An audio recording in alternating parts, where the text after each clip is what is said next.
आम सहित जड़े वरिष्ठ युवक सेवक जोड़ी हो गले भीतर प्रत्येक दृश्य को साउंटापी चेष्टा करवा।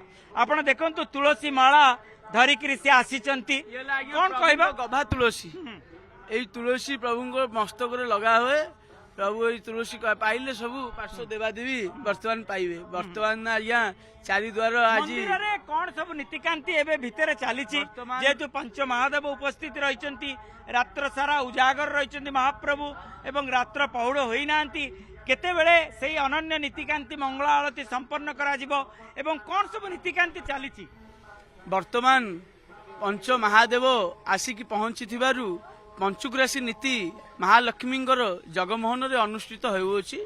श्री दोलगोविंद पंचुग्रासी नीति अनुष्ठित करुछंती। पंचुग्रासी पर वर्तमान श्री जीव को मंगलारती नीति अनुष्ठित हेबो। माने विवाह होइतला मां पार्वती सहित किंतु पंचुग्रासी होई नथिला। गुआली पर्व रे महाप्रभु नगर परिक्रमा करिसेंती एवं किछि प्रतिबंधक आज रही कि पश्चिम द्वार दे समस्त भक्त प्रवेश करुचंती। आपण पूर्व जहाँ देखुले माने 5 वर्ष तले से भली परिवेश सृष्टि हो जाइछि कि पूर्वरु जेमिति थिला वर्तमान से परिस्थिति देखा मिलूची। बहुत दिन अपेक्षा बहुत दिन आज अंत घटी प्रभु से प्रभु जगन्नाथ इच्छा से प्रभु तांको डोरी सेमते लगी था भक्त मानू सेम टाणिक आणु हस किसी अलग बयान करुच्ची। आपण जने सेवक आपण जते भक्त जजमान को धरिकी मंदिर भितर प्रवेश करितांती केउटी ना केउटी पुलिस को रिक्वेस्ट करिया को पड़ुतला एवं जेतेबेले 3 द्वार बंद हो जाइतला गोटे द्वार दे लंबा धाड़ी रे भक्त माने जाउतले आपण भक्त को नेकिरी जाई परनुतला आपण को जजमान को।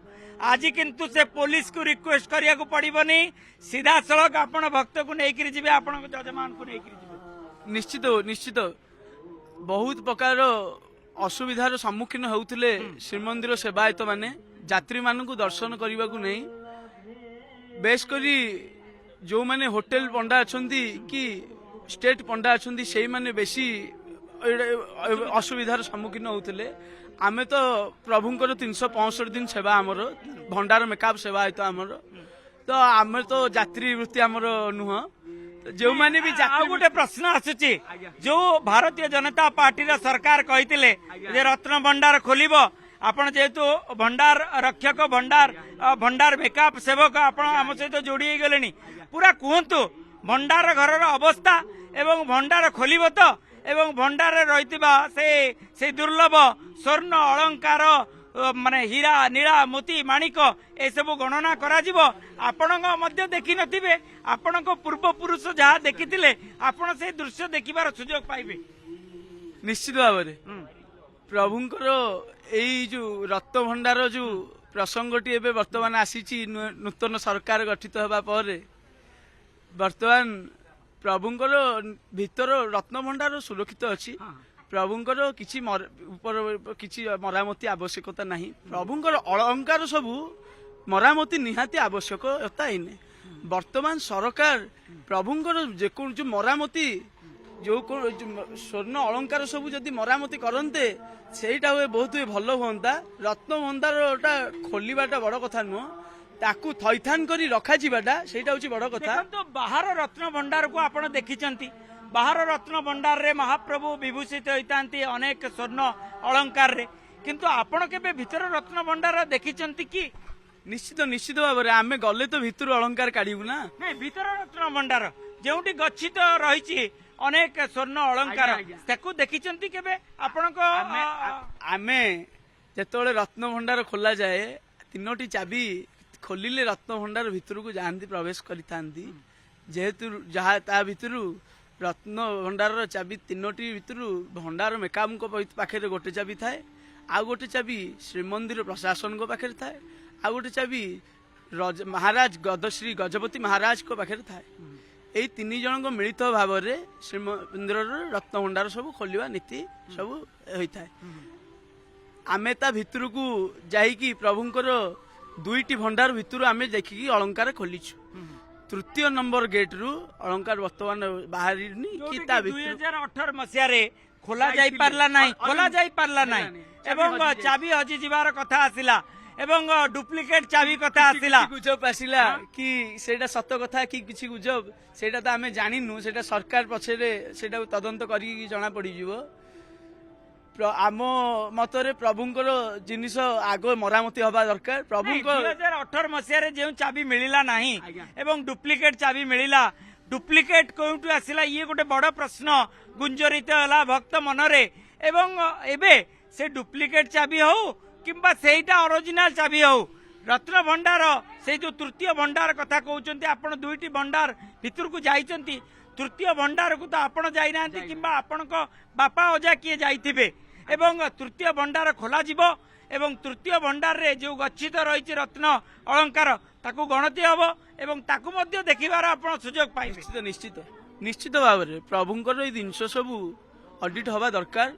ଅଡିଟ୍ ହେଇ ପ୍ରଭୁଙ୍କର ସବୁ ଏଗୁଡାକ ସବୁ କେତେ ଜିନିଷ କଣ ତାର ପରିସ୍ଥିତି କଣ ଜିନିଷର ଏବେ ବର୍ତ୍ତମାନ ସବୁ ଭଲରେ ଅଛି ନା ନାହିଁ ଏଗୁଡା ସବୁ ତଦନ୍ତ ହବା ଦରକାର। ନାଇଁ ଆପଣ ମୋ ମନରେ ଗୋଟେ ପ୍ରଶ୍ନ, ରଘୁନାଥ ବେଶ ତ ମାନେ 117 ବର୍ଷ ହେଲାଣି ହୋଇନାହିଁ ବୋଲି କୁହାଯାଉଛି, ତେଣୁ ରଘୁନାଥ ବେଶର ସେଇ ଅଳଙ୍କାର, ସେଇ ହୀରା ନୀଳା ମୋତି ମାଣିକ ଅଳଙ୍କାର ଯୋଉଟା କି ତୃତୀୟ ଘରେ ତୃତୀୟ ରତ୍ନ ଭଣ୍ଡାରରେ ସେଇ ଅମୁଆ ମନ୍ଦିରରେ ରହିଛି, ତାକୁ ଦେଖିବାର ସୁଯୋଗ ପାଇବେ ତ ଆପଣ ମାନେ, ବିଶେଷ କରି ସେବାୟତ ମାନେ ଯୋଉମାନେ ଜମା ବି ଦେଖି ନାହାନ୍ତି? ଏଇ ତ ପ୍ରଭୁ ଶ୍ରୀ ଜଗନ୍ନାଥଙ୍କ ଇଚ୍ଛା, ଏ ତ ସବୁ ସମସ୍ତଙ୍କ ପାଖରେ ତ ସମ୍ଭବ ନୁହଁ ଏଇ ଜିନିଷ ଦେଖିବାର। ଏଇ ଜିନିଷ ତ ଦେବଦୁର୍ଲଭ ଜିନିଷ, ସମସ୍ତଙ୍କର ଚକ୍ଷୁ ବି ଏଇ ଜିନିଷ ଦେଖିପାରିବା ବି ଅସମ୍ଭବ ଜିନିଷ ଏଇ ସବୁ।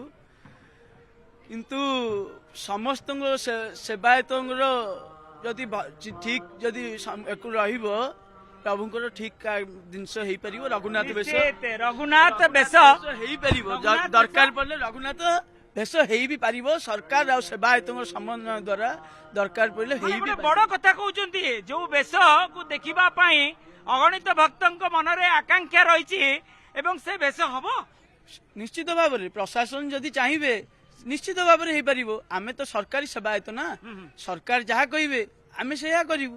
ସରକାର ଯଦି କହିବେ ଏଇ ବେଶଟା ହଉନି, ସରକାର ତାଙ୍କ ଟାଇମରେ ରିସ୍କ ନେଇକି ଯଦି କରିବେ ତାହେଲେ ଆମେ ନିଶ୍ଚିତ କରିବୁ, ଆମେ ସହଯୋଗ କରିବୁ। ଆପଣ ନାଗାର୍ଜୁନ ବେଶ ଦର୍ଶନ କରିଛନ୍ତି କିନ୍ତୁ ରଘୁନାଥ ବେଶ ଦେଖିବାର ସୁଯୋଗ ମିଳିନାହିଁ ଭକ୍ତ ମାନଙ୍କୁ। ତେଣୁ ରଘୁନାଥ ବେଶ ଯଦି ତୃତୀୟ ରତ୍ନ ଭଣ୍ଡାରର ତୃତୀୟ ଗୃହ ଖୋଲିବ ଏବଂ ଆପଣ ଦେଖିପାରୁଥିବେ ଛତିଶା ନିଯୋଗର ନାୟକ ଧନାର୍ଦ୍ଦନ ପଟ୍ଟଯୋଶୀ ମହାପାତ୍ର ମନ୍ଦିର ଭିତରେ ପ୍ରବେଶ କରୁଛନ୍ତି, କଣ କହିବା ମନରେ ଆପଣଙ୍କର ମଧ୍ୟ ଖୁସି ହେବ, ଆନନ୍ଦ? ଆପଣ ହଉଛନ୍ତି ମୁଖ୍ୟ। ବହୁତ ଖୁସିର କଥା, ମହାପ୍ରଭୁ ଜଗନ୍ନାଥଙ୍କ ଆଶୀର୍ବାଦରୁ ବହୁ ଦିନର ପରେ ଭକ୍ତମାନଙ୍କ କଥା ହଉଛନ୍ତି ଆମର ରାଜ୍ୟ ସରକାର ଶୁଣିଛନ୍ତି। ଆଉ ଆଜି ଚାରିଦ୍ୱାର ଖୋଲିବାକୁ ଯାଉଛି, କେମିତି ଶୃଙ୍ଖଳିତ ଭାବରେ ମହାପ୍ରଭୁଙ୍କ ଦର୍ଶନ କରିବେ ସେଥିପାଇଁ ପ୍ରଭୁଙ୍କ ପାଖରେ ପ୍ରାର୍ଥନା କରୁଛି। ଏବଂ ପ୍ରତ୍ୟେକ କ୍ଷେତ୍ରରେ ଭକ୍ତ ଏବଂ ଭଗବାନଙ୍କ ଭିତରେ ଯେଉଁ ମିଳନ ସେଥିରେ ଆମେ ନିଶ୍ଚିନ୍ତ ସମନ୍ୱୟ ରକ୍ଷା କରି ଆମ କର୍ତ୍ତବ୍ୟ କରିବୁ। କେତେବେଳେ ମଙ୍ଗଳ ଆଳତି ସମ୍ପନ୍ନ କରାଯିବ ଏବଂ ମହାପ୍ରଭୁଙ୍କର ସେ ମଙ୍ଗଳ ଆଳତି ଦେଖିବାର ଆଜି ଗୋଟେ ସୁଯୋଗ ପାଇବେ? ବର୍ତ୍ତମାନ ହିଁ ମଙ୍ଗଳ ଆଳତି ଆରମ୍ଭ କରାଯିବ। ଆଉ କାଲି ଶୀତଳ ଷଷ୍ଠୀ ଥିଲା, ତେଣୁକରି ମହାପ୍ରଭୁଙ୍କର ବହୁତ ନୀତି ସକାଶେ ରାତ୍ର ପୌଢ଼ ହୋଇନାହାନ୍ତି। ପଞ୍ଚୁପାଣ୍ଡବ ଆସି ମହାପ୍ରଭୁଙ୍କର ଲକ୍ଷ୍ମୀ ମନ୍ଦିରରେ ବସିଛନ୍ତି। ପଞ୍ଚୁଗୁରାଶୀ କାର୍ଯ୍ୟକ୍ରମ ହୋଇ ଆଜି ବହୁତ ଆନନ୍ଦ। ମଙ୍ଗଳ ଆଳତି ନୀତି ସମ୍ପର୍କରେ କୁହନ୍ତୁ, କେଉଁ କେଉଁ ସେବକ ମାନେ ଉପସ୍ଥିତ ରହିବେ ଏବଂ କିଭଳି ଭାବେ ମଙ୍ଗଳ ଆଳତି ସମ୍ପନ୍ନ କରାଯାଇଥିବ?